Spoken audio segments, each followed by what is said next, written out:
Hi everyone, Faded Angelos here, coming at you with a guide for Honkai Star Rail. So I just wanted to share some tips that I've discovered that's made progressing through simulated universes really easy for me to complete. So much so that even before I was upgrading my equilibrium, I was able to defeat World 3 against Japard. And then I also actually just got done with World 5 and March 7th soloed the fight. The last phase of Kafka, March 7th soloed it. So I'm gonna go ahead and go over everything that I've been doing, the little tips and tricks that I've been going through to make sure that I have the easiest time in this each one of these. As you can see, I'm on to World 6, the final world. Um, I'm kind of waiting until I upgrade my equilibrium because the boss here is level 65 and I'm only level 50, so that's 15 levels difference. I don't think I'm going to have a very good time with that. So anyways, let me go ahead and get into it. So the main setup I'm using for when I do simulated universes is I'm using March 7th as my tank.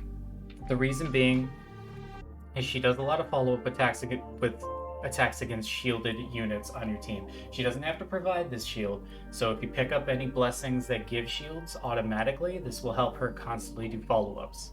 So you want to put March 7th on one of the either the first character you choose or the last spot. The reason being is there's any splash damage that happens, it only hits the next unit. Also, another prerequisite that you're going to want to make sure that you have with March 7th is you want to make sure. Let's see if I can. Nope. Yeah. Okay. Let me go into the character screen first.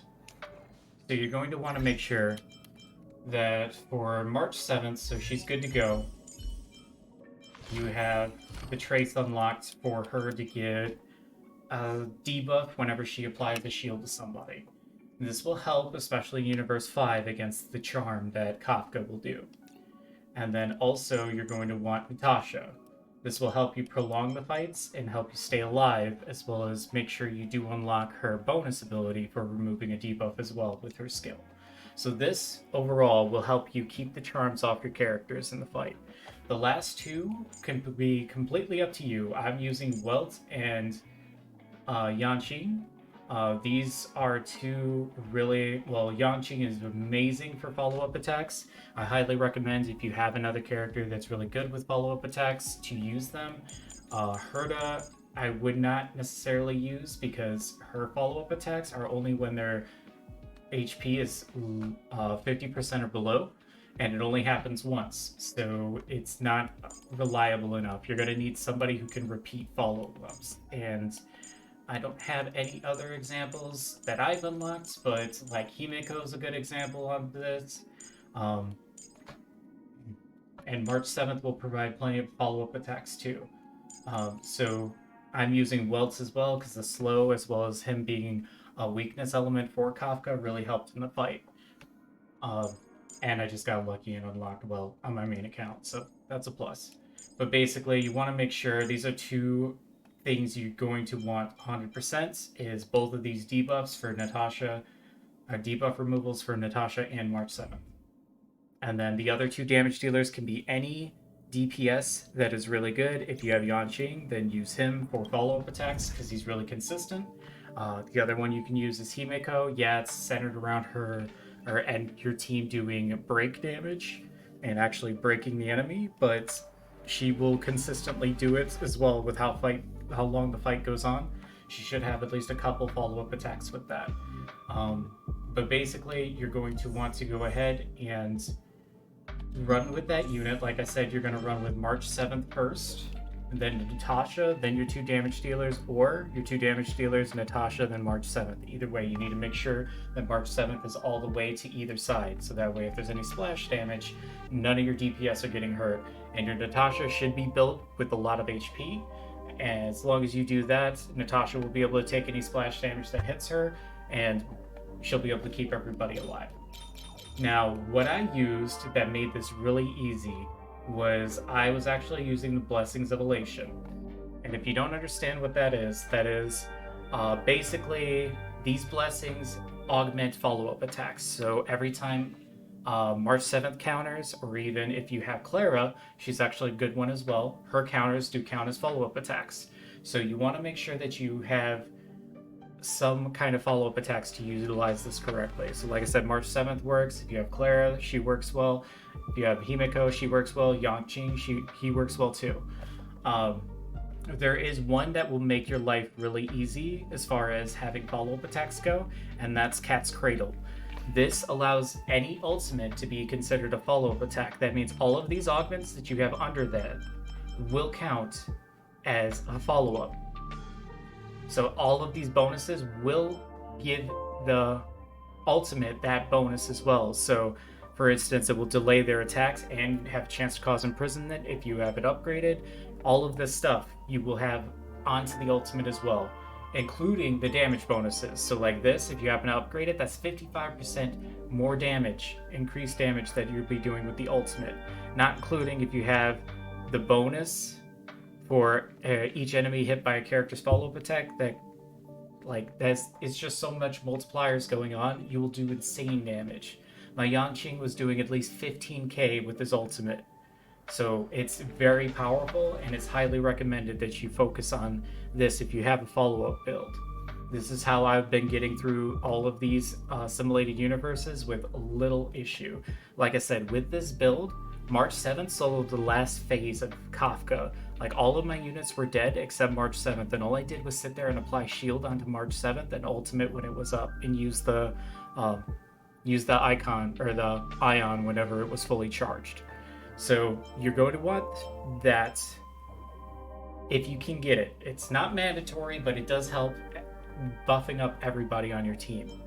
The other thing you're going to want, which will make this really, really easy, this is also part of the reason why she didn't die, is having the first military rule. Every follow-up attack will give you a skill point. So that means the 2 counters that March does every time she applies a shield when it's her turn, that's 2 skill points, because she will always get hit. Which I'll have to go over something else too to make sure that she's focused a lot. But this will help you sustain skill points. So if you have other characters that do follow-up attacks as well, they will continue to sustain your skill points, so you don't have to worry about it. And then the others will just be, if you can pick them up, it's just added bonus. You're just going to stack on all of these bonuses. So that's what you're going to focus there. The curios, if you do get them, Fortune Glue is amazing. This will help you get a better chance.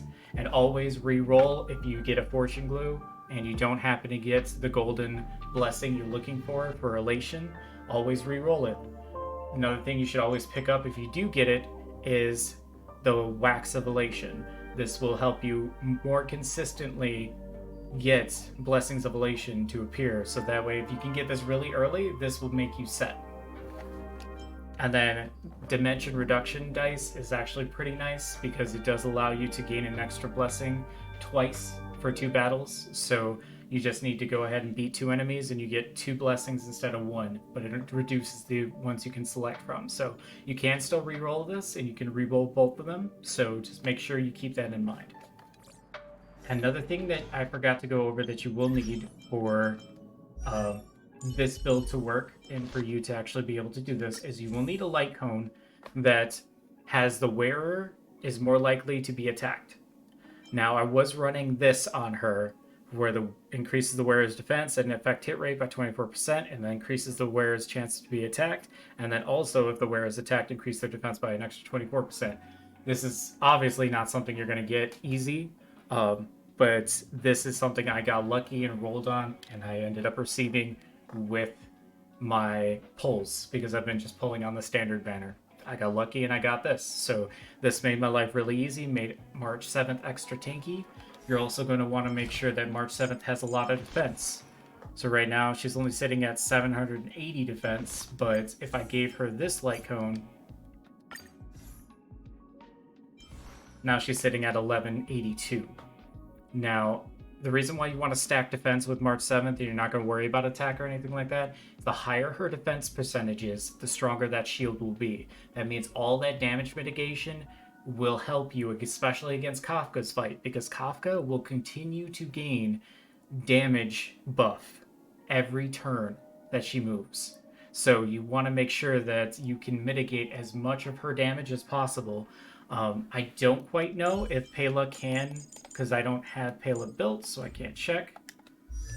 I don't know if Pela's skill 1 can actually take off that defense, or sorry, that attack buff that's stacking. As you can see, my Pela is not leveled, so I haven't been able to test that. But with my team setup right now, it's just way too comfy with Welt applying slows and doing imprisonment, and Yanqing having a chance to freeze, as well as all the follow-up attacks he can do, and then just more follow attacks with March 7th and Natasha. It was really pretty good for me to go ahead and just take down the enemy to the third phase, but then that's when I lost everybody because she just kind of goes ham. She has a double charm at that point. She has a lot of AoE damage. She has a lot of combos. So luckily, March 7th was tanky enough to sit there and just throw up a shield on herself, and she was getting skill points back. She was also having her ultimate count as follow-up attacks, so she was just doing bonus damage. It was just a lot of stars aligned correctly for me, but that seems to be the way I've been having a very easy time with Simulated Universe to get through it. Like I said, I beat Japard before I even upgraded my Elemental Equilibrium. That was partially due to Natasha and March 7th. They both carried that fight. And then fourth world wasn't a big deal at all, but the fifth world with Kafka was a bit of a problem. Oh, I take that back. Fourth world was an issue with Svarog. But I did end up powering through that. That ended up being something where I just did the universe a couple times, put in some skill points, and I was fine. This one I did level up a bit too, because I made it to Kafka a couple times and ended up dying. But mostly overall, it was because March 7th was there with constant shields and follow-up attacks, and me having the correct blessings of elation to keep going at her, keep applying all of the extra damage buffs and stuff that I had, and just went in. So that's just my tips and tricks. For my damage dealers, I don't have anything special. Like Yanqing is sitting at 1700 attack because he has a lot of just attack percentage gear. You know, just basic stuff. He's not really too decked out. He does have crit damage for the cloak, which I probably can find another crit damage cloak here. Yeah, right there if I wanted to. But I would lose the bonus, so I guess I can't do that yet. And then he has speed on his boots, and this really helps keep him going, and also puts him above the speed recommendation.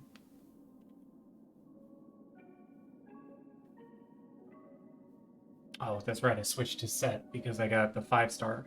Also, this will also help you get 5-star artifacts as well. I think you can actually get them not only in Universe 5, but I think 4 as well? No, they start in Universe 5. So what I'd recommend is getting them in Universe 5 as well. Save your energy to actually unlock the treasure chests here to at least get 2 of those 5-star artifacts, so that way you can get that huge damage boost or whatever stat boost you're looking for. That will help you as well progress further. But you do need to get first to Universe 5 or World 5, which I recommend, like I said, doing my strat. That'll help you power through Universe 3, 4, and up to 5. Keep in mind, anytime you unlock a new universe, you generally unlock a new Ion or Aeon. And so that's going to actually make whoever you unlock pop up more. So it's going to... Your first time into that world, it's going to be really hard to get what you're looking for. So you may end up having to just rerun it again once you fail. But like I said, this is really, really consistent for me. It leaves a lot of guesswork out of it, especially when you get the ability to just go ahead and re-roll your blessings. You can just look for elation every time and just power straight through it. But that's all I had to share. I just wanted to go over my tips and tricks of what I was going through and what I tested out, and found that this is a really easy way for you to progress through this and kind of make it more consistent for you to get results out of this. So thank you everyone for tuning in. If you enjoyed and you found this helpful, please like, comment, and subscribe, and I will catch you all in the next video. Take care.